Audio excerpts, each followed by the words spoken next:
You know, I was just thinking about this guy I ran into at the grocery store the other day. He was Oh. trying to get me to, like, switch phone Yeah. carriers, and it was so weird. It felt so, I don't know, manipulative. It is interesting, isn't it, how Yeah. some people have that kind of aura about them where you feel like you're Yeah, being yeah. subtly manipulated, Totally. even if you can't put your finger on why. Exactly. And that actually brings us to our deep dive today, because you Yeah. sent me this huge stack of materials about dark psychology, I did. and I am fascinated. Yeah, we're going down the rabbit hole. Yes. We've got excerpts from a book on dark psychology, some stuff on persuasion, NLP, all this stuff. Yeah, It's like a crash course in manipulation. it is. And you, my friend, Mhm. are ready to figure out how it works, Yeah. not just be creeped out. Exactly. So let's break it down. Like, what IS dark psychology, what makes it different from, me trying to get my kids to eat their vegetables, which probably involves some manipulation too, right? Yep, 100%. But it's not really dark psychology. It's not that, it's not the evil intent Yeah. that we're looking at. Yes. And that seems to be like the key thing in these sources, that it's not just about criminal masterminds Right. or, evil geniuses or whatever. Exactly. It's like these everyday tactics that Alright. people use to gain power and control over others, Yes. And specifically often for, like, for bad. not great reasons. Yes. For malicious purposes. Yes. So think about it. Like, Oh, so intent is yes, intent is key. key. Yes. Convincing your kid to eat their veggies, maybe some manipulation, but it's not dark psychology. It's when those tactics are being used to harm or control that it becomes dark. Okay. Yeah. So how do we identify these, like, dark manipulators? Yeah. They're not wearing a sign, are they? No, they don't. Although that would be helpful. Thankfully, our sources provide us with some clues and a framework. They talk about what's called the 4 dark traits. Okay. And they say understanding these is step 1. So let's start with narcissism. Okay, yeah. Now, you hear narcissism, and you might think about someone constantly looking in the mirror and obsessed with themselves. Yeah, your classic, like, reality TV star Right. comes to mind. Exactly. Exactly. But it goes deeper than that. It does, yeah, because the sources are saying it's not just vanity. Right. It's a need for what's called narcissistic supply, which Yeah. is that validation, admiration, feeling superior. Yes, exactly. They need A constant supply. that need fuels the manipulation. Yes, exactly. They need to be the center of attention. They need to be the most important person in the room. Right. And so they'll use whatever tactics, Right. charm, intimidation, Whatever it takes. to get that. Yes. Okay, so that makes them dangerous, especially in relationships, because it's always about them. Yes. Yes, absolutely. And that brings us to our second dark trait, Machiavellianism. Ooh. Think, the ends justify the means. It's named after Niccolo Machiavelli, who wrote this book called The Prince, which was all about gaining and maintaining power, often through some pretty ruthless tactics. I'm sensing a theme here. Yes, Power and control. power and control, exactly. Okay. And Machiavellians are the master strategists of manipulation. It's very, like, Very- puppet master vibes. Yes, exactly. Willing to use deceit, manipulation to achieve their goals. Yikes. All right. So we've got the narcissist who needs constant validation. We've got the Machiavellian who's always scheming. What's next on our dark trait hit list? Okay, now we get into territory most people associate with dark psychology but often misunderstand. Oh, okay. Psychopathy. Okay, so this is where everyone jumps to, like Yeah. Hannibal Lecter. Exactly. But our sources make it clear not all psychopaths are criminals. Right, right. In fact, they say the scariest ones are those who blend in perfectly. They might seem charming, charismatic, but they have a lack of empathy and remorse. So then how do we even spot that if they're so good at blending in? That's where understanding these dark traits becomes crucial, right? Right. Because you can start to see the subtle signs, those red flags. Okay, so give me the last one of the dark traits. Okay, so this one's a little unsettling even for me. Okay. And it's actually a fairly recent addition to what used to be called the dark triad, now the 4 dark traits, sadism. So we've added one. Yes, Yeah. recently. Recently. And it's the enjoyment of inflicting pain on others. So now we're not even just talking about manipulation for personal gain. No. We're talking about deriving pleasure from causing harm. Exactly. And the thing that's so insidious about this is that enjoyment of inflicting pain can be the manipulation tactic. It's like the bully who gets off on seeing other people suffer. Exactly. It's about using punishment as a means of control. Right, right, right. Okay, so we've got our 4 dark traits: narcissism, Machiavellianism, psychopathy, and sadism. A lot to unpack there. But it seems like that's the first step, understanding these traits Yes. to recognize manipulation. It's like our cheat sheet to decode human behavior, Yeah, right? So yeah, now we know who we might be dealing with. exactly, yeah. So how do they actually operate? What are those techniques? Yeah, let's get into that. Yeah. The sources go through a whole bunch, and some of them are just mind-blowing. They are. What are some of the, like, the most common, or the ones that surprised you? What are the ones we should be on the lookout for? Yeah. Well, let's dive into that. But Uh, first, we got to take a quick break. Don't worry, we'll be right back with more on those sneaky tactics and how to protect yourself. Stay with us. Welcome back. All right. Let's talk about those manipulation tactics. Yes. Now, just because somebody's a little intense doesn't mean they're a master manipulator. Right. Like if the barista remembers my usual order, Yeah. that's great customer service. Exactly, exactly.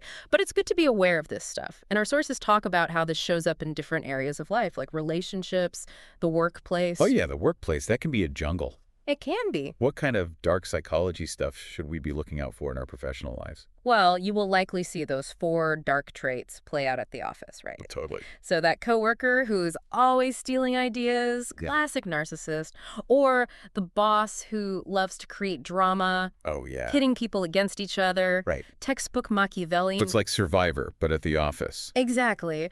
Or the seemingly charming colleague who's sabotaging you behind the scenes. Could be a psychopath. Okay, now I'm just side-eyeing everybody in my next Zoom meeting. Yeah. But what about, so it's not just the personality types, right? Right. What about those specific manipulation techniques? How do they show up in a work context? Well, think about gaslighting.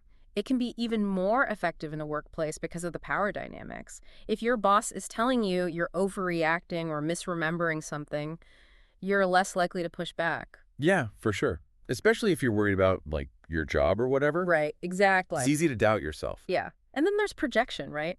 Say a coworker is constantly missing deadlines. Okay, yeah. Instead of owning up to it, they might blame you for not supporting them enough or distracting them. Ooh, it's like they're, what is it, like a deflection ninja. Exactly. It's like, poof. Not my fault, it's yours. Yeah, not my responsibility. And then it makes them look better, Exactly. even at the expense of others. Right. Erodes trust within teams.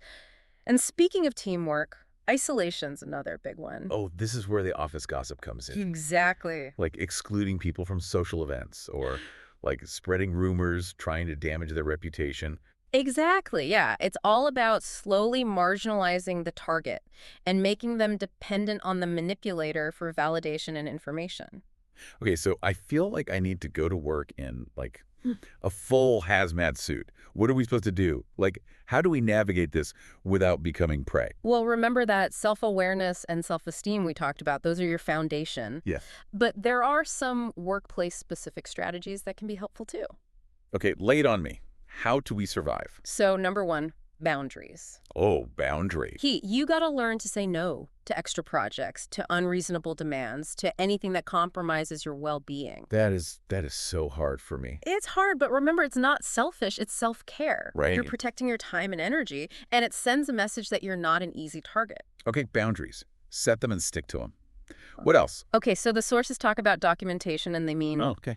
covering your you-know-what. Oh, right. Keep a record, right, of important conversations, agreements, anything that could be twisted later. Oh, I see. So if, like, my coworker tries to gaslight me about a deadline or Exactly. the boss tries to, steal my idea, I've got proof. You've got proof. It's my paper trail. It's like a receipt for your sanity. Right? Yes, okay. Boundaries, documentation, Yeah. anything else? Yeah, don't be afraid to seek support. Talk to a trusted colleague, a mentor, HR if you need to. Right, so 2 heads are better than 1. Exactly. Sometimes just validating your experience with someone else can help you see things more clearly and make a plan. Okay, I feel better. All right, so we've got our defenses up for the workplace, but what about relationships? That's where things get really messy, right? They do, because relationships involve vulnerability and trust, which are exactly what manipulators prey on. Right. You let your guard down, you want to believe the best in people, You do. and then, bam, you're, like, caught in their web. Yeah, you're tangled up. Wow. So let's break down how those 4 dark traits might manifest in a romantic relationship. Ooh, yes. Let's get into the juicy stuff. Hit me with the classic narcissist in love, or their version of it. Think back to that need for constant admiration, right? A narcissistic partner might shower you with attention at first, but once they feel secure, it's all downhill. Right, and it's never enough. You're constantly Well, trying to, like, right. prove your worth. Exactly. And their lack of empathy, right, Yeah. makes it hard for them to understand your needs. It's always about them, them, them. Okay, so that's the narcissist. What about our Machiavellian friend? How do they play the game of love? Well, for them, it is a game. Okay, And they're always 5 steps ahead. They're incredibly charming and strategic, but it's all about gaining control, getting what they want. less about, like, genuine connection. Yes, less about connection, more about those power plays. More about, yeah, the power plays. Yikes. Okay, so psychopath in love, is that even possible? Well, they can certainly mimic the behaviors, right? Okay, But the genuine emotional connection is missing right. because empathy is not their strong suit. And this makes them really good at manipulating their partner's emotions, playing on their insecurities. Oh, I see what you mean. Yeah. Okay, deep breaths, Yeah. everybody.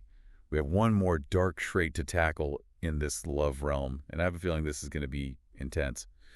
What does sadism look like in a romantic relationship? Well, remember, we're talking about deriving pleasure from inflicting pain, Right. right?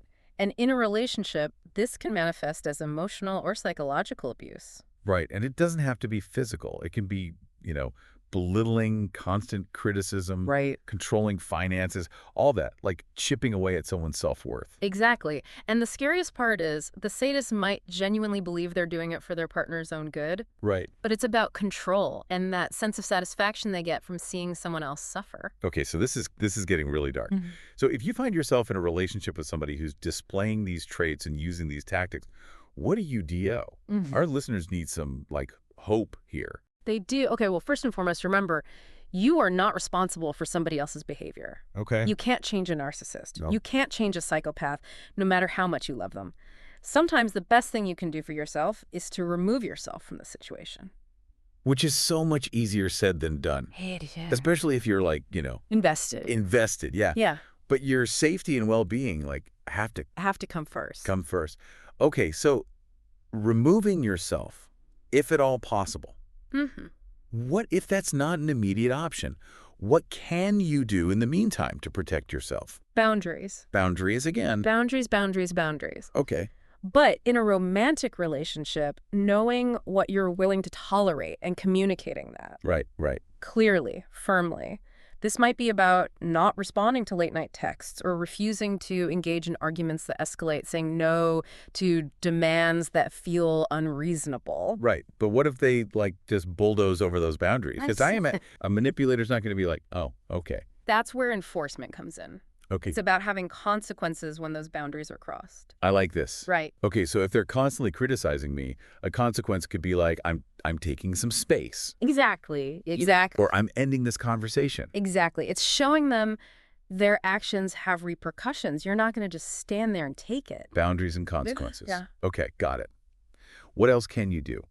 I'm guessing that support system is even more crucial here. Oh, absolutely. Okay. Having people outside the relationship you can trust, friends, family, a therapist. Right, because manipulators try to isolate you. They do. It's like they want to control the narrative. They want to be the only voice you hear.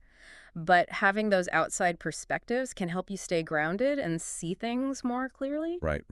It reminds you that you're not alone, Yes. that there are people who care and want to help. Yeah. So boundaries, consequences, support system, anything else you can do on a personal level. That inner work we talked about. Self-awareness, self-esteem. Oh, okay. Those are crucial here. Right, because sometimes we're drawn to people who are bad for us Right. for reasons that we don't even understand. Exactly. Yeah. So the better you understand your own patterns, your triggers, Oh, okay. the better equipped you are to break those cycles and choose healthier relationships. So self-awareness is like shining a light on those blind spots. Yeah. And then self-esteem, how does that protect us? Well, remember, manipulators often prey on people with low self-esteem. Yeah. They feed on those insecurities and doubts. So the more confident I am, the less likely I am to fall for that. It's like you have this invisible shield that deflects the negativity. I love that. Right. Okay, so self-esteem is my invisible shield.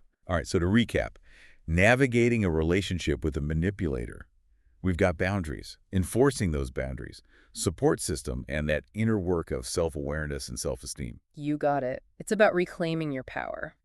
Love it.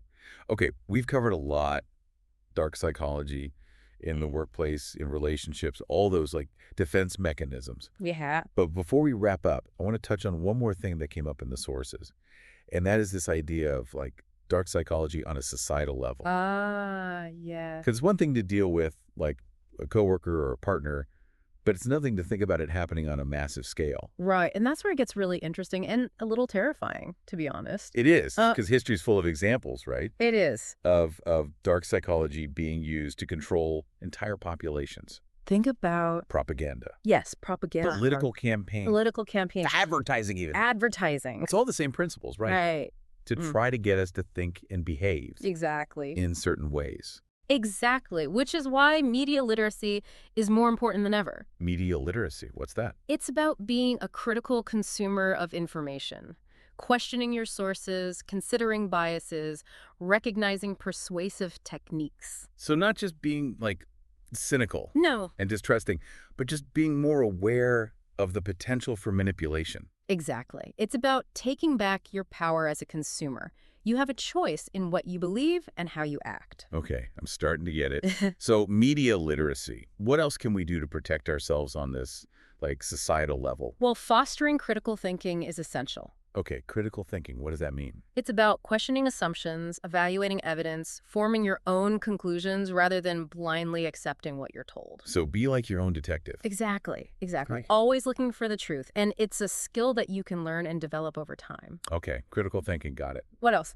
This one might sound a little cliche, but promoting empathy and compassion. Okay. Super important. I love that. Yeah. Because if dark psychology thrives on like exploiting vulnerabilities and creating division, Yes. then empathy is like its weakness. Exactly. The more we understand and care about each other, Yes. the less effective these tactics become. Okay, I'm Yeah. feeling a little bit better now. So yes, it's out there, but we're not powerless against it. We're not. And the more we talk about it, Yes. the more we raise awareness, Yes. the better equipped we'll all be to recognize and resist these tactics, both in our personal lives and in the world at large. All right, folks, that brings us to the end of part 2. Go take a breather, grab a snack. We'll be back for part 3 to wrap things up and leave you with some final thoughts to ponder. Stay curious. We're back, part 3, third time's the charm. Or in this case, maybe the chilling realization that we're all surrounded by, like, psychological ninjas. Right? I'm kind of kidding, but I'm not going to lie. After the last 2 parts, I'm like, You see it everywhere. I see it everywhere. Like, It's like when you learn a new word and suddenly you're like, oh, there it is. oh, it's everywhere. But seriously, that awareness is a good thing. Yeah. That's the first step to protecting yourself. Totally, totally. Remember, one of your sources talked about the biggest impact of dark psychology being a sense of loss. Oh, right. Loss of trust, loss of relationships, sometimes even a loss of ourselves. Right. Yeah, it's deep. And it's true. You hear about those stories of people who've been so manipulated that they don't even recognize themselves anymore. Exactly. And that's why this deep dive is so important, right? Yes. Knowledge is power, especially when it comes to recognizing and resisting these tactics. It's like learning the rules of a game. You can't win if you don't know how to play. Oh, I like that. Right. And in the game of life, understanding dark psychology is a game changer. Okay, so as we wrap up this deep dive, if our listeners only remember 3 things from all of this, 3 things. what should they be? Number 1, trust your gut. If something feels off, it probably is. Don't ignore those red flags, even if you can't logically explain it in the moment. It's like that little voice inside, It is. our intuition. It's there for a reason. Okay, number 2. Self-awareness is your superpower. Ooh, Understand your vulnerabilities, your triggers, your patterns. The better you know yourself, the harder it is for someone to manipulate you. okay, so know thy enemy, but know thyself even better. Exactly. All right, and the final, most crucial takeaway from our dark psychology deep dive. Okay. Drum roll, please. You are not alone. Oh, I love that. If you feel like you're being manipulated, reach out for support. Talk to a trusted friend, a therapist, a mentor, anyone who can offer a different perspective, help you see things more clearly. Yeah, because it's so easy to feel alone in that situation. Right. Especially when manipulators try to isolate you. They do, and sometimes just talking it through can help us process what's happening, make more empowered choices. Okay, we did it. We did a dark psychology deep dive. We did. I don't know about you, but I feel like I can navigate the world a little bit Yeah. better now. Yeah, with your eyes wide open. Eyes wide open. Remember, awareness is the first step. Yes. And now that you know these things exist, you're less likely to fall victim to them. Stay curious, stay informed, and most importantly, stay safe out there. See you next time.